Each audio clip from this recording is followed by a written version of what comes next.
I also really like Leon's deck, Black White Life Gain. That was a perfectly drafted archetype, but yeah, couldn't overcome the milling effect of Terrence's deck. Welcome back to the booth. My name is Bas. This here is Lawrence, and those were 3 awesome matches. I mean, that was an insane game. 2 great archetypes drafted a great version of both of these archetypes, facing off against each other. On the first game we saw Leon's deck plan out perfectly, overcome a 4-for-1 Oblivion Stone. I mean, that was really getting over the blue-black mill deck. And then, well, Terrence picking up the other 2 games, blue-black mill, just, yeah, no attacks, Fork Bank, really important card in his deck, both of those 2 games.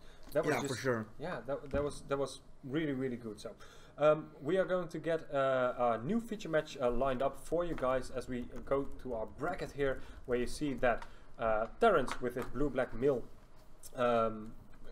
won over Leon Vanderlyn. Mitchell with his Sulkai control, which we had a sneak peek of, won his game over Eric Moyer. And on the right side, Jelko with green-white mid-range, and our player of the year, Lawrence Vanderbeek, on black aggro. Yeah.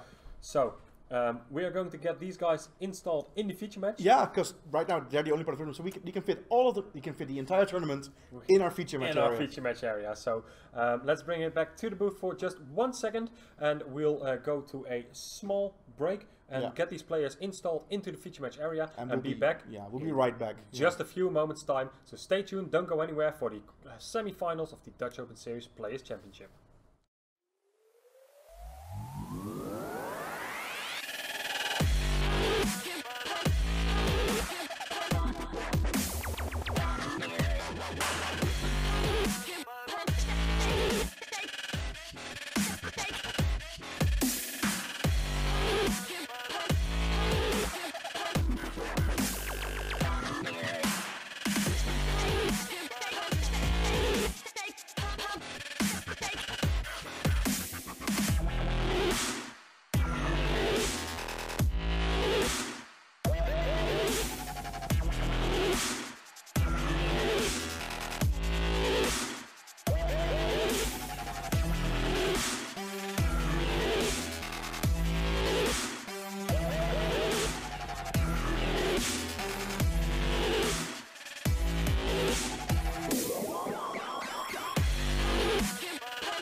Hello everybody and welcome back. As promised, a short break for the semi-finals of the Dutch Open Series. Indeed, we're almost done. 2 rounds to go. 2 more rounds of iconic Masters Boosted Draft to go. And we have Laurens van der Beek versus Jelko Bodues on our main feature match. And those guys are ready. I mean, they're down in the feature match area, ready to start. So let's switch over to the feature match area and have this green-white mid-range deck that Jelko drafted versus Laurens van der Beek's black-red aggro Finally deck. get to see our players champion. Of Yeah? that's what it's called, right? No, Player of the Year. Player of the Year on camera. We haven't seen him on camera at all this weekend, today. So we have to fix that. I think he's taking a mulligan. It looks like it. I'm counting 6 cards. Yeah, unless he forgot to draw one, I think that's a mulligan. Scrying, keeping it on top. So, yeah, let's see where this goes. these 2 guys are on the backup. The winner of the previous match, Terrence, versus the cluttered board state win from Mitchell. Yeah. So let's hope we can get a glimpse of that feature match as well during the semi-finals. But Laurens with his black-red aggro versus Jelko on his green-white mid-range. Have you seen the decks these guys are playing? I have seen Lawrence's deck. It's just aggressive and removal. All right. I have not seen. I've seen part of Jelko's deck. I know he has a nice reliquary. Yes, he has it in his hand. So. All right. But Laurens was not very confident about his deck. No. He felt that he was actually sitting to the left of Leon. Okay. So he has his Doomblade, and he has the double Faltering Invocation. He even has the Blood Moon, just in the Mages of the Moon, just in case his opponent is playing a land nice. heavy deck. Yeah, I've seen Mages of the Moon doing real work in this draft format. But I think the players are about ready to start, right? Or they look like they're ready. They look like they're ready to start. So, Jelko on his green-white mid-range deck, I have seen him building his deck, and it looks just like a straight-up great value deck, as he starts off with a Plains and a Mountain from Lance's side of the table, and an Einok Bondkin, which is a 2-1 that gives all your creatures with +1/+1 counters first strike, and it has Outlast. A Rune Servitor for Laurens van der Beek, right? Everybody draws a card. Yeah, if it dies. If it dies. And it will. And this is an awesome card. This is Absent Falconer, which gives all your creatures with +1/+1 counters flying. Yeah, that's great. Okay, so there's Lawrence's deck is heavy on removal. Yeah, well, I really like this start from Jelko. I mean, the Absent Falconer, he's going to throw it under the bus right here. Butcher's Glee. Butcher's Glee, all right. So there is lifelink +3 +1. +3 +1. Which means it survives combat. No, I believe it gets regenerated. Let me check for sure. Butcher's Glee. Yeah, and regenerated. So regenerate. Okay, yeah. Either way, it lives. It survives, and here's a Splatter Thug. 3/3 first strike right now because he's unleashing it. Let's get a better dice on top of that card because that's not even visible. Yep, a really small +1/+1 counter for the Splatter Thug on top of it, as we see. This is the I don't know what it's called, but it has 2 +1/+1 counters on it, and you can move one over to another creature if you'd like. As we see another attack with a Spread Attack and a Rune Servitor, and Jelko would happily throw a 1/1. Kill your guy that gives his first strike, trade it off with your other card. Wow.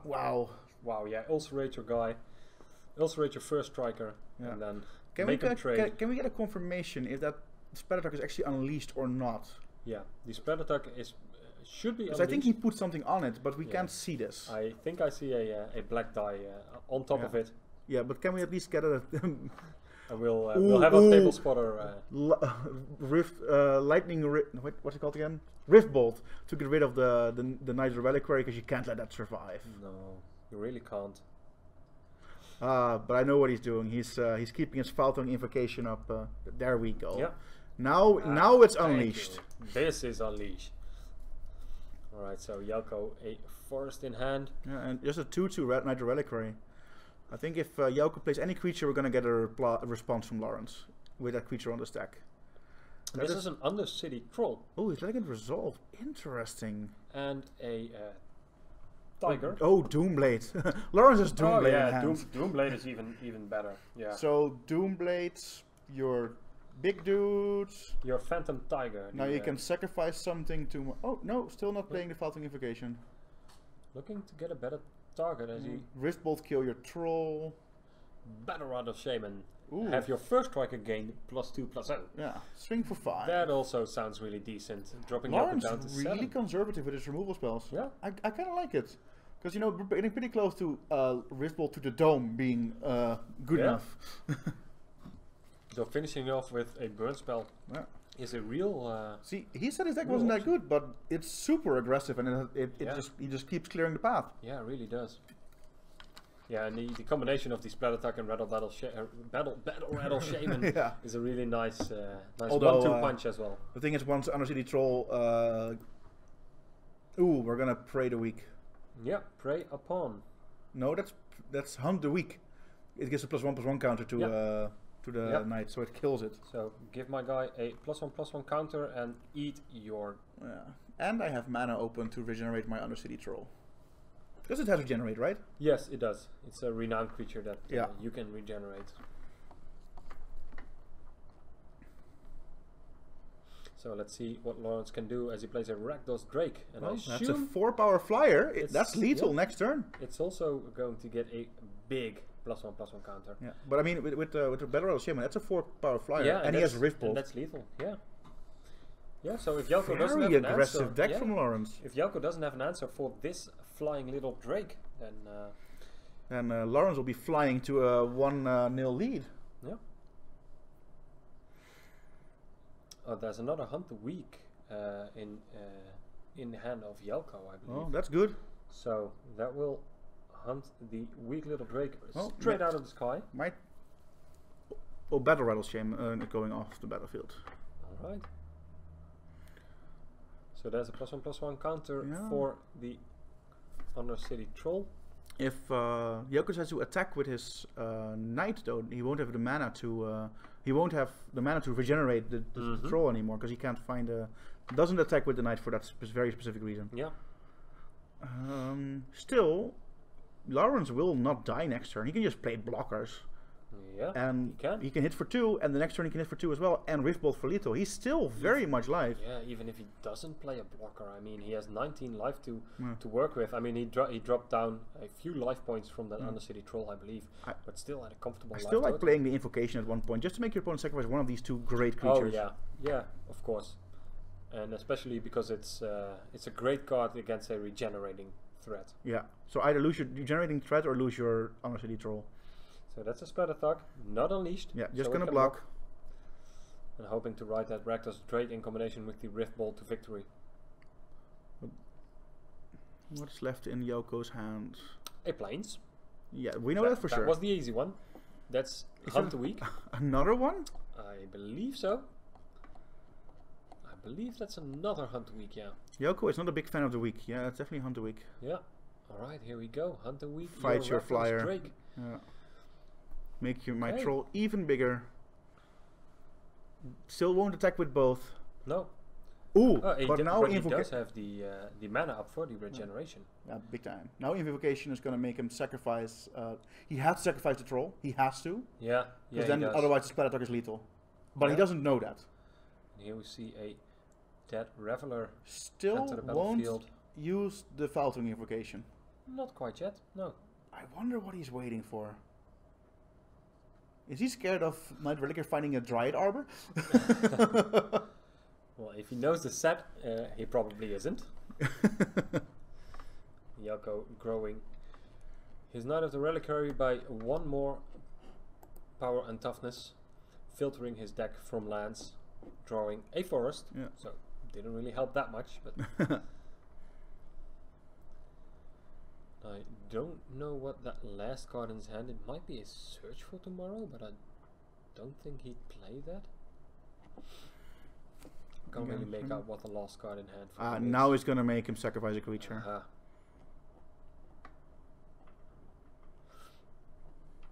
So Jelko is going to decide whether to cash in the Knight of the Reliquary or the Undercity Troll, but since the Undercity Troll is attacking, I assume he's going to sacrifice that one, because you really want to have a blocker up Because Lawrence has no reason to block this Undercity Troll. Yeah, but Jouko does not know that Lawrence has Wrist Bolt. Yeah. But he's going to sacrifice the troll anyway. Yeah, I mean, you're on 5 against a red-black deck. Big Bailoff, 5/5. Oh, yeah. That was the last card in hand. Still has a land in his hand, but... Kiln Fiend to draw. All you need is have one more threat than your opponent does. Yeah. That's all you need. Jouko trying to filter some more lands. Yeah, just get one hit in with one of these creatures. Although, yeah, Kiln Fiend... Well, you can just cast Wrist Bolt before combat. Yeah. Yeah, if he knows for sure that that's lethal, that would be a nice play. How big is your knight? I think that's a Bee Gees song, right? How big is your knight? Yeah. Yeah, it is. Yeah. Yeah, I can hear him singing it anyway. They might have been singing about love, but you know. Well, who knows? Knights. Love knights. Another one of those, I think it's called Timberland Ranger? Something along those lines. Yeah, Timberland Guide. Timberland Guide. Put a plus on target creature. It's gonna make. And another 2-power threat. So. Alright. Lawrence is gonna keep playing threats every turn. He just needs to deal 2 damage. He's so close. Faltering Invocation from the top will do the trick as well. Yeah. Yeah. Any removal spell or burn spell. Yeah. I mean, he might as well have another burn spell in his. He did call when I spoke to him. He doesn't have any rares or anything in his deck. No. And he said, "Rift Bolt is my bomb." Ooh, Jouko drew a land. So actually, he's dead right now. Of course, he doesn't know that, and Lawrence doesn't know that. No. Rift Bolt. Okay, he's just straight up going. Yeah. Yeah. Kiln Fiend gets 4 power. Trigger, and this is a lethal attack. Yeah. Jouko sees it. There we go. And scoop there we him go. up. Scoop him up. Show him I have so many lands. Yeah, showing him the forest. So shall we go to the player profile once more? Yes, we have our profiles for Lawrence Van der Beek and Jelko Bodues. Lawrence, Player of the Year, kicking it with his black-red aggro deck. Yes. I mean, I love the deck he drafted. Just 21 years old, studying computer science, and his favorite format, Modern. Good man. Good man, and always plays the same. Well, at least this year. He likes black, he likes white, he likes Eldrazi. He's combined them into some beautiful concoction yes. of black, white, Eldrazi in Texas. Yeah, Player of the Year. I mean, by a wide margin. Yeah. This man qualified double. And he got to go to the Super Sunday Series in Seattle in the final season of Super Sunday, because they stopped doing those. The very last Super Sunday Series he attended, yes. And of course, favorite Magic the Gathering card all time, featured in his black-white Eldrazi Texas deck. For those who saw the finals of the last Modern Open. Yeah, he lost that, but he did some stupidly good stuff with Flicker Wisp. And this was what you were keeping for me. This was what I was keeping from you. I bet you did not expect. No, this was not Lawrence Van der Beek to be a huge fan of karaoke. I was told someone in the top 8 was a huge fan of karaoke, but this was not my guess. Yeah, a huge fan of karaoke. A very fun little interesting fact Lawrence told us about himself. Not afraid to prove it, apparently. So I think he's going to when we have our final winners interview.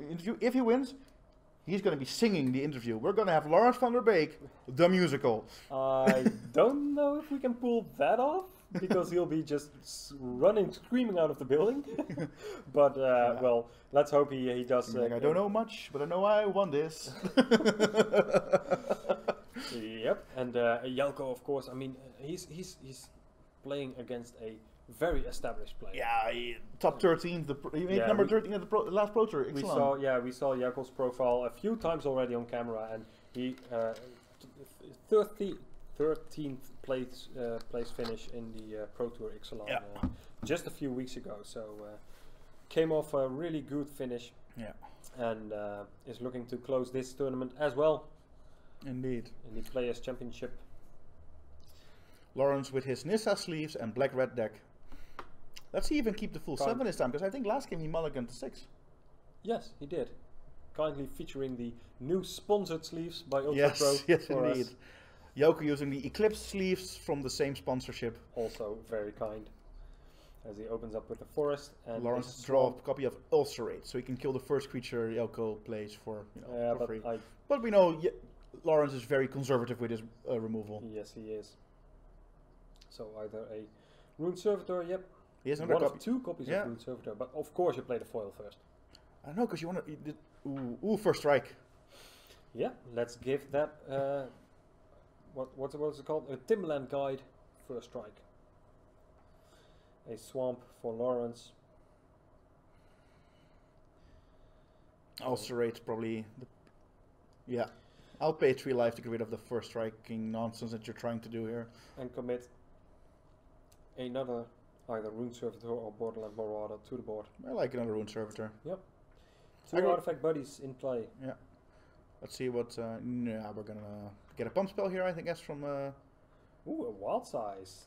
That is nice. +2/+2 and something else? Wild size +2/+2 and trample, and you draw a card. Oh, that's actually very good value for... yeah, because he gets to draw 2 cards out of this interaction.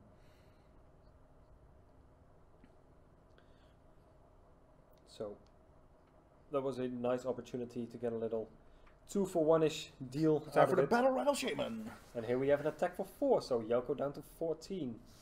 Lawrence once again the aggressor.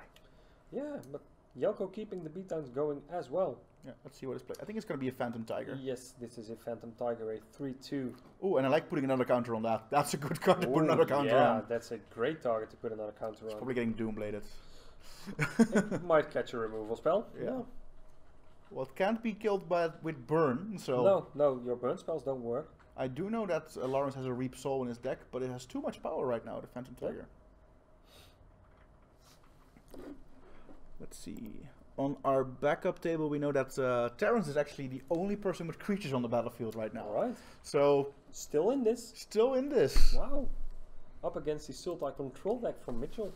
Yeah, I think he must be milling the bombs again, Yeah. It's just, milling all the good cards. that's how we beat Leon. As a Borderland Marauder enters the battlefield for Lawrence, passing the turn back to Jelko. Another Phantom Tiger to draw. And this is firmly in the hands of Jelko, I believe.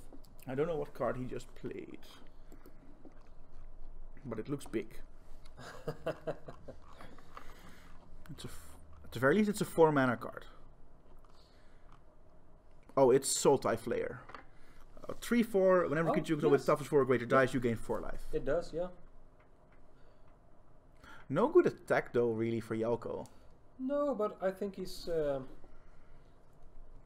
he's okay with this this board state and just building it out. I am not a fan of this attack. I believe Lawrence wants to draw into some.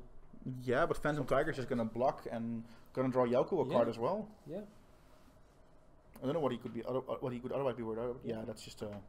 Block this. Yeah. Yeah. We both draw a card. And you lose a creature. Yeah.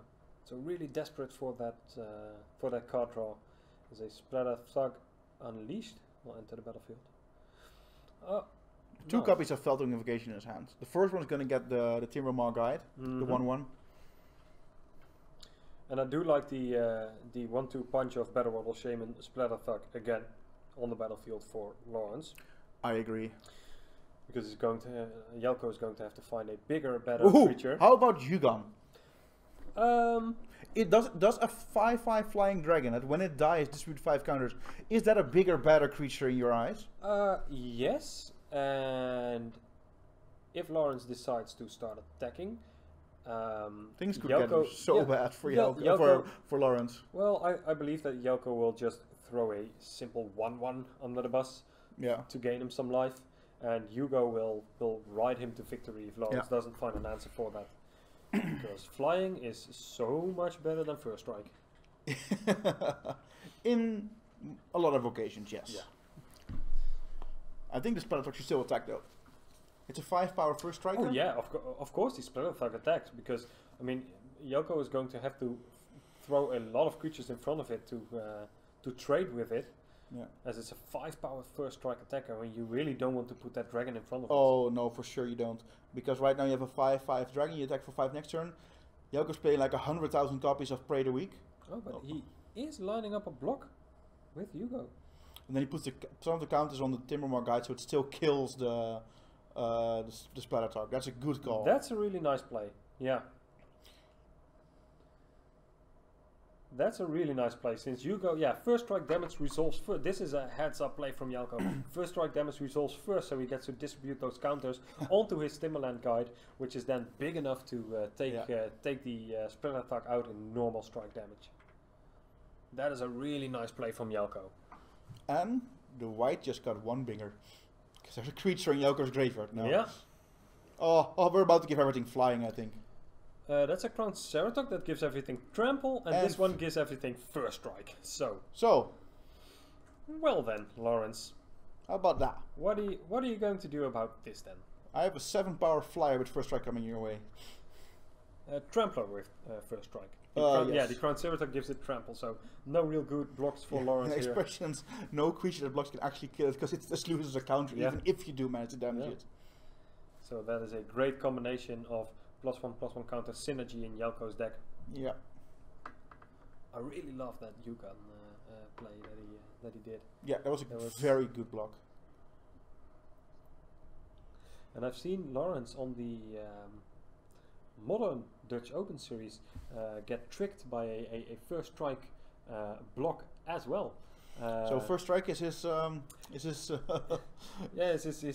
man. His enemy. His great white whale. Yeah. Since there was a block with a Thalia and a Death Shadow on a Golem. Oh yes, I remember now. That was a really nice play. So because Thalia, the Golem had first strike from the more counters as well. Swing. And here's an attack for 6 is the Phantasmal Tiger. And a 5 powered attack from the Sultai Flayer, so a pretty decent amount as Lawrence scoops him up. He has seen enough of this +1/+1 counter synergy from Jelko as he picks up the second game against Lawrence van der Beek. Multiple Phantasmal Tigers, so very good against creatures that want to attack. Yeah, I mean, I really like the body of Jelko's deck. I still believe that if Lawrence can get an aggressive start going, he's favored to win on the play this game 3. If you can draw a right combination of small hasty threats, some removal spells to back it up, even a Rift Bolt to finish it off, but the sheer density of just value creatures in Jelko's deck is really really good for Jelko's deck. So he's really favored to win this. I'm being told that our other semifinals is going to the game 3 already. Okay, so they are also shuffling, so there's no live look in for you guys, unfortunately. But we could take a peek at what these guides are battling for. Yes, let's have a look at the prices. That sounds like they are playing for a hefty amount of prize money here. And we're getting close to this problem. Yes, we are, because these guys are already taking home at least 150 euros in credit. The winner of this match is going to take home at least 300. And the winner of the next match is going to take home 1,000 euros in Goat Enterprises credit. In addition, I mean, we mentioned it before, our new sponsor Ultra Pro, which will also be adding a ton of value starting February next year for every single Dutch Open they've competitor. Started with the value already. And they did start with the value already in this Players Championship, because every competitor has earned a Ultra Pro goodie bag, and each top 8 competitor is going home with at least an extra Ultra Pro 9 Pocket Pro binder. The finalist is taking home the MTG Mox Cube, which is a really nice storage box for your collection or cube. Especially. And a really nice gamer's bag, one of the best bags for Magic. Magic the Gathering players, the grinders, to keep their decks and collection in. So, these are high stakes for these guys. For sure. So I think they're done boarding. Shuffling up, presenting their decks. Go right on time for this. So let's get a game 3 between these two guys. Black red aggro, green white mid range. So, who do you think is favored to win? I think Jelko's deck is stronger, but if Lawrence can get another one of those aggressive starts like he did in game 1, where he just needs to get that last few points of damage in, he will win the match. If you had to put your money on one of these guys now, which one would it be? I'm going with Lawrence because his results this year have been so insane. I don't think he's gonna. Right now he's like, I'm not gonna accept anything less than being both the player of the year and the player champion. And the players champion. And Jelko mulligans to 6. Yeah, so his odds of getting closer to that finals is increasing with every mulligan that Jelko takes, as he decided to keep an opening 7 on the play. Okay, I've been told that we got misinformed about the other match. Actually, Mitchell was up a game. Game 1. So they're not the game 3. They're going to game 2. They're going to game 2. So let's hope we can catch a game 3 of those guys once this game finishes. So this should not be a very long match. Yeah, as Jelko draws his opening 6, and I see 2 planes. Oh, that's a bad hand. Wow, just green spells. I see an Upson Battle Priest, but that's a 3-drop. He can't really. None of these cards you can actually do anything with right now. I mean, Yugon. he is 3 green mana away from casting Yugon. Wow. Yeah, that's a mulligan. Oh wow, so a mulligan to 5 from Okay, Jelko. so that money that I put on Lawrence. Yeah, can I do that? Can I do that as well? You want to join in on this now? I'd like to join in on this bet because I mean, Lawrence must be really, really happy to keep an opening 7 with his black-red aggressive deck. Wow. Terrence just won the game, and now they are actually going to game 3. Wow. So that was a fast game 2. Yeah. As I believe he had a active Jesus Phantasm with 10 cards in the graveyard. Yeah. As Jelko decided to keep his opening 5, and Lawrence getting the beatdown, starting with an artifact creature 2/2 and a Undercity Troll from Jelko's side of the table. I think Lawrence wants to have a removal spell here right now. If he has one, I'd be pleased to just snap it off here. Yeah. But attacking for 2, adding another threat to the board is also nice. I think we're about to see that. That's a white of the precinct 6. No, that's it's Ulcerate. Reef Soul. Oh, Reef Soul, yeah. Bye bye. So bye bye Undercity Troll. Yeah. Just gonna make sure I have more cards than you. I just want to give you. He's going to commit 2 2-drops in next turn, because I see a Borderland Marauder and I see a white of the precinct 6. As I don't like this attack. wow, he's going to attack into giving it first strike with coordinated assault. So well now it still deals 2 damage. Yeah, I don't like this play. This is just a 2. Yeah. Lawrence and first strike. Wow. Yeah, he just threw a card. Yeah.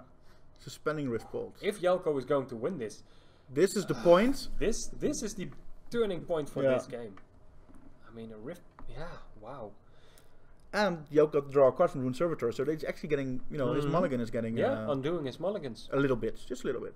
Being on the draw and get an extra draw from Or the new counter on the oh, Tiger. so that Rift Bolt isn't going to kill it. That's gonna kill the Timbermaw guide. Oh, and that's a waste of a Rift Bolt actually. No, still just using it to remove a +1/+1 counter. Oh, and Lawrence draws another land. His hand's nothing but land. Yeah, and I misread that Borderland Marauder for a coordinated assault, so not another creature to follow it up with. As Jelko presents a first striking Einak Bond King. Well, at least the Panther, the Tiger is first striking. If Jelko draws Jelko draws Yugon. This is that's actually Hero's Bane. Yeah, downgraded to an uncommon from Born of the Gods. This one could spiral right out of control here. Yeah. Jelko on a mulligan to 5 against an opening 7 from Lawrence. Absolutely destroying Lawrence right now. Wow. So can I still change my bet? I mean, this is just insane. I think the little roulette table is already spinning, so there's no taking your bet back. Yeah, let's make Hero's Bane bigger. Just doubling up on those counters. And there's the land for Yugon. And Wild Size in play, even. Oh, the Absent Battle Priest giving his creatures lifelink. +1/+1 counter creature's lifelink. No, that's the first strike one. He has Absent Battle Priest in hand. But he's not going to play it. He's going to play a Bailout. He's going to play a huge creature, but... Doomblade the draw. Well, that's your first card in a while that does something. Yep. It's, probably... He's going to make Yoko commit a bit too much into the Hero's Bane. Oh, is he going to? I mean... No, I don't think Does so. it need any more Let's counters? give the Bailout first strike. Yeah. Let's give that bad boy first strike and then commit an Absent Battle Priest And to now give we have lifelink lifelink. as well. Okay, I think Lawrence's tournament is about to end. Okay. Wow, Jelko really turned this game around on a mulligan to 5. Yeah, Fountain. Yeah, sure. Yeah, sure. I'll take a 1/1. Yeah, you got me. now your white is a 2/2 or a 3/3. Yeah, and your Killing Fiend is a 3/2. I mean, yeah. No, this is just... Doomblade your Hero's Bane. Okay, so the Killing Fiend grows up to be a 5/2. Doesn't matter. The other creature has first strike. Still not big enough, and it has first strike and lifelink. Wow. So Lawrence has to draw Damnation, which he doesn't have. No. Or a Fireball for Axis 24. I like Star of Extinction. Yeah.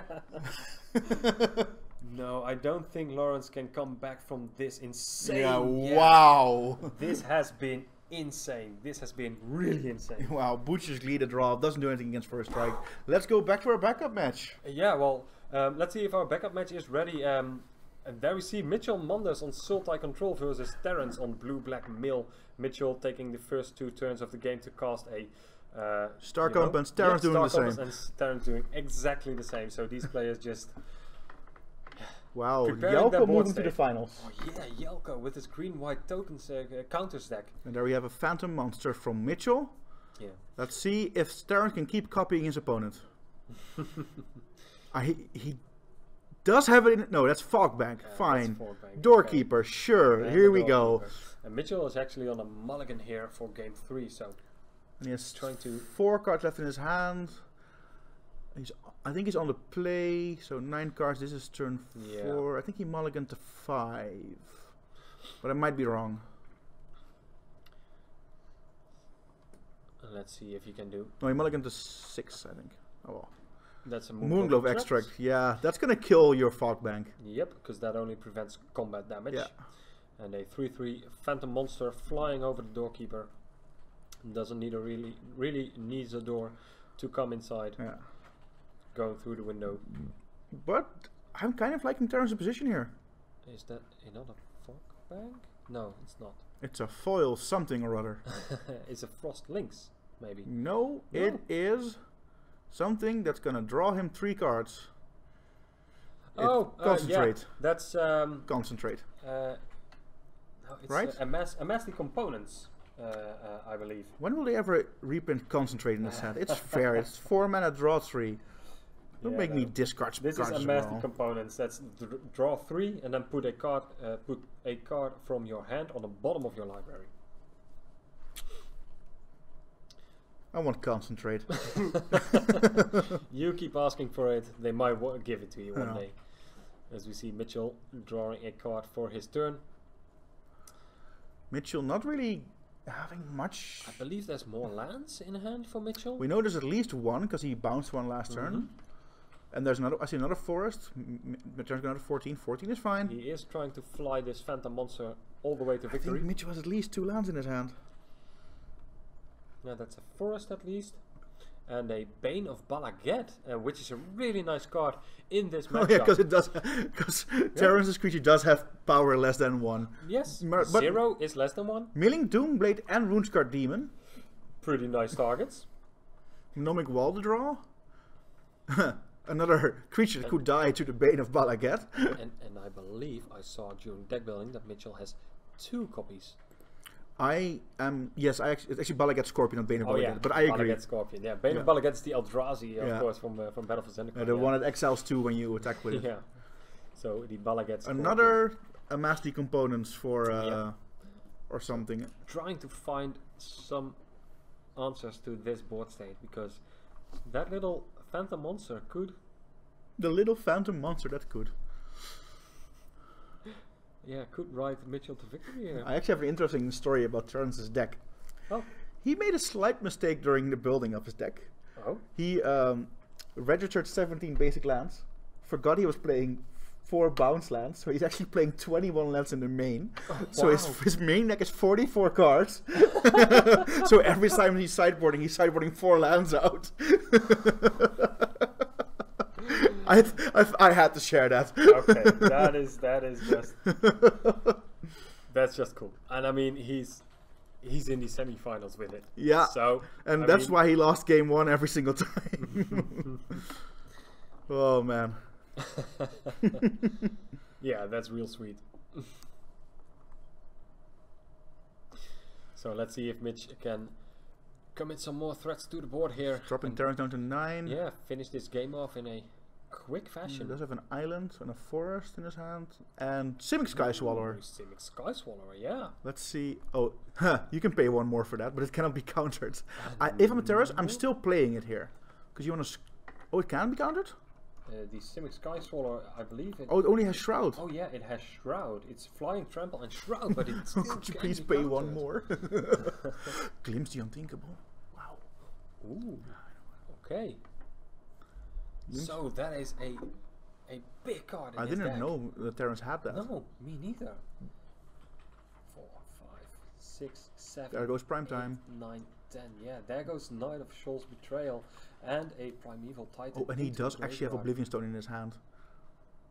Yeah, still plenty cards in Mitchell's deck, but I is like Mnemonic Wall getting back. this Glimpse the is Unthinkable. the best Glimpse the Unthinkable. Yeah, the best Mnemonic Wall target. As we see a Frostlings enter the battlefield, Gonna tapping keep them, down yeah. the Phantom Monster, and a 5/5 Jace's Phantasm. Wow, Terrence's deck is so nice. Yeah, I mean, besides from the land count, this deck is so nice. Mitchell's hand is nothing but land.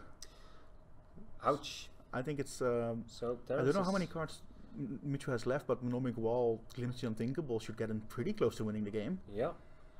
And he even has an Oblivion Stone as a backup. Wow. Right, so. And that is a. Oh, we're just gonna yeah. There we go. play it safe, start putting on some fate counters. Yeah. I don't know if I would have taken the same line here. I mean, this was an excellent opportunity to resolve your Mnemonic Wall, Glimpse the Unthinkable again. You can do it at any time. But Just get your opponent close to. yeah, you are playing against a Sultai control player, but I like I it. mean, There's a fate counter on Jace Phantasm right now. I think we better use the blue dice for that, but well, that's fine. As he draws a Faltung Invocation. he does have a Phantom Monster in his hand as well. Yeah.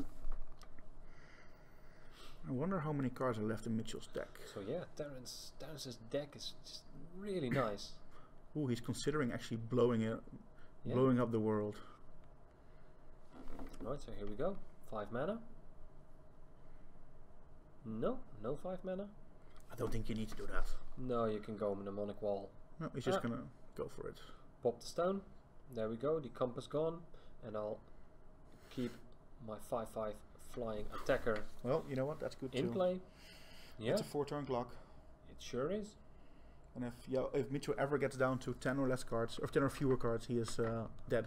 Yeah, that's just game. Oh no, right now Terrence doesn't have the 7th mana to do this in 1 turn. Oh yeah, you're right.